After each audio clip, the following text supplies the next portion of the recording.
SIR प्रक्रिया में अब वोटर्स को हियरिंग के लिए बुलाया जा रहा है और इसे ऐसे में सबसे बड़ा सवाल यही है कि हियरिंग के दौरान आपको ऑफिसर्स के सामने कौन कौन से डॉक्यूमेंट्स प्रेजेंट करने हैं, यानी कि दिखाने हैं। आज की यह वीडियो एसआईआर के ऊपर मेरी आखिरी वीडियो है। इस वीडियो को आगे चलकर डिलीट भी कर दिया जाएगा, क्योंकि इसमें मैं कुछ ऐसे डॉक्यूमेंट्स के बारे में दोबारा बात कर रहा हूं जो आप सभी लोगों के पास होने चाहिए।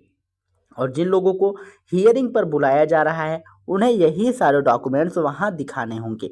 इसलिए इस वीडियो को ध्यान से देख लीजिएगा, क्योंकि आगे यह वीडियो आपको चैनल पर नहीं मिलेगी। तो आज का मेन टॉपिक है SIR hearing documents. Hi everyone, आप देख रहे हैं विद्याधाम चैनल, जहां आसान और सरल भाषा में कानूनी जानकारी दी जाती है ताकि आप सभी लोग कानूनी रूप से जागरूक बने रहें।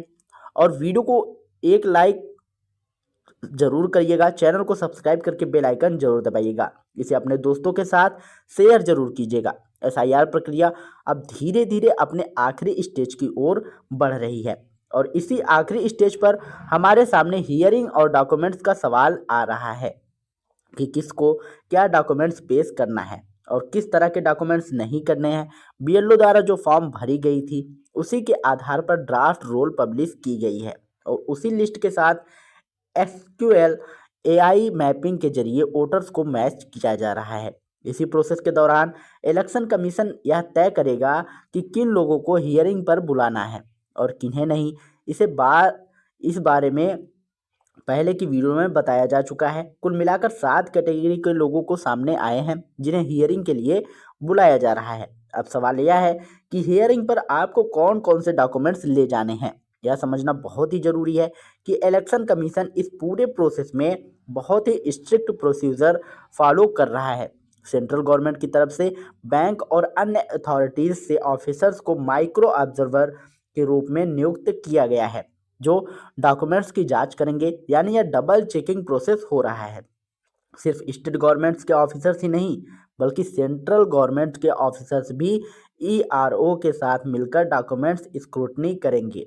अब कुल मिलाकर 12 डॉक्यूमेंट्स की एक लिस्ट तय की गई है।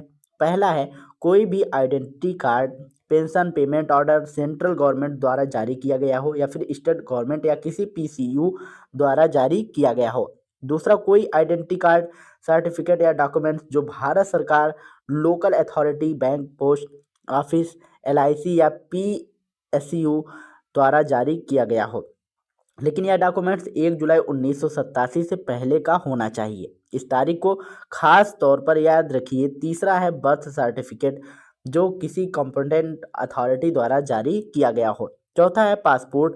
पांचवा है मैट्रिकुलेशन या कोई एजुकेशनल सर्टिफिकेट जो किसी रिकॉग्नाइज्ड बोर्ड या यूनिवर्सिटी द्वारा जारी किया गया हो। छठवां है परमानेंट रेजिडेंट सर्टिफिकेट। सातवां है फॉरेस्ट राइट सर्टिफिकेट। आठवां है एससी एसटी या ओबीसी कास्ट सर्टिफिकेट। नौवां है एनआरसी अगर आपके लिए लागू होता है तब। 10वां है फैमिली रजिस्टर जो लोकल अथॉरिटी या स्टेट द्वारा तैयार किया गया हो। 11वां है कोई भी लैंड या हाउस अलॉटमेंट सर्टिफिकेट जो सरकार द्वारा दिया गया हो, जैसे खसरा, खजना, पेपर्स, म्यूटेशन डॉक्यूमेंट्स। 12वां है आखिरी और आधार कार्ड, जैसे सुप्रीम कोर्ट के आर्डर के जरिए शामिल किया गया है।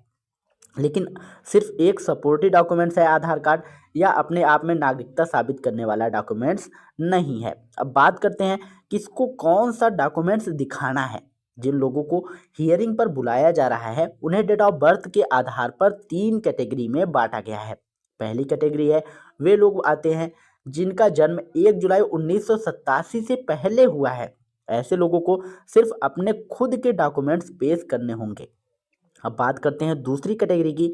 तो दोस्तों, दूसरी कैटेगरी में जो लोग आते हैं जिनका जन्म 1 जुलाई 1987 से लेकर 2 दिसंबर 2004 के बीच हुआ है, इन्हें अपने डॉक्यूमेंट्स के साथ साथ माता पिता या किसी एक डॉक्यूमेंट्स को दिखाना होगा।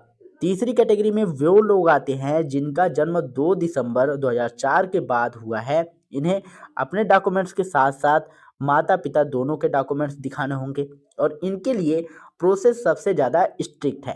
इन तीनों कैटेगरी में आपको ऊपर बताया गया है 12 डॉक्यूमेंट्स में से कम एक डॉक्यूमेंट्स पेश करना होगा और उस डॉक्यूमेंट्स की पूरी स्क्रूटनी की जाएगी। इसलिए हमेशा वही डॉक्यूमेंट्स दिखाइए जो सबसे ज़्यादा मजबूत हो और जिसमें फेल होने की संभावना सबसे कम हो। अगर कोई व्यक्ति सरकारी नौकरी में रहा है या रिटायर्ड है तो उसके लिए सबसे मजबूत डॉक्यूमेंट्स उसकी जॉब से जुड़ा हुआ है, क्योंकि पेंशन ऑर्डर जैसे मामलों में आमतौर पर यही केस क्लियर हो जाता है। लेकिन ध्यान रहे, डॉक्यूमेंट्स असली होना चाहिए, फर्जी नहीं। दूसरा सबसे मजबूत डॉक्यूमेंट्स है पासपोर्ट। जिनके पास पासपोर्ट है और वे सरकारी नौकरी में नहीं है, उन्हें अपना पासपोर्ट जरूर दिखाना चाहिए, बशर्ते वह सही तरीके से बना हो। हियरिंग में मूल रूप से यह देखा जा रहा है कि आप कितने लंबे समय से भारत में रह रहे हैं। अगर आप यह साबित कर सकते हैं कि आप बहुत लंबे समय से भारत में रह रहे हैं तो आपको ज़्यादा घबराने की ज़रूरत नहीं है। इसलिए अगर आपके पास 1 जुलाई 1987 से पहले का कोई भी सरकारी डॉक्यूमेंट्स है, जैसे bank, post office, insurance policy या कोई सर्टिफिकेट, तो उसे ज़रूर पेश करें। जितना पुराना डॉक्यूमेंट्स होगा उतना ही मजबूत आपका केस होगा। एजुकेशनल सर्टिफिकेट जैसे सेकेंडरी या हायर सेकेंडरी सर्टिफिकेट भी बहुत काम का होता है, क्योंकि इससे यह साबित होता है कि आपने भारत में पढ़ाई की है। बर्थ सर्टिफिकेट अगर है तो सबसे ज़्यादा मजबूत डॉक्यूमेंट्स है। OBC forest right certificate, NRC ज़मीन या मकान के डॉक्यूमेंट्स अगर आपके पास हैं तो उन्हें भी ज़रूर दिखाइए। लेकिन अगर आपके पास इनमें से कोई भी डॉक्यूमेंट्स नहीं है तो यह सवाल खड़ा हो सकता है कि आप भारतीय नागरिक हैं या नहीं। सबसे ज़रूरी बात यह है कि कभी भी फर्जी या धोखाधड़ी से बनवाया हुआ डॉक्यूमेंट्स हियरिंग में पेश ना करें। आज के समय में आधार, वोटर आईडी, पैन कार्ड और यहाँ तक कि बर्थ सर्टिफिकेट भी गलत तरीके से बनवाए जा सकते हैं।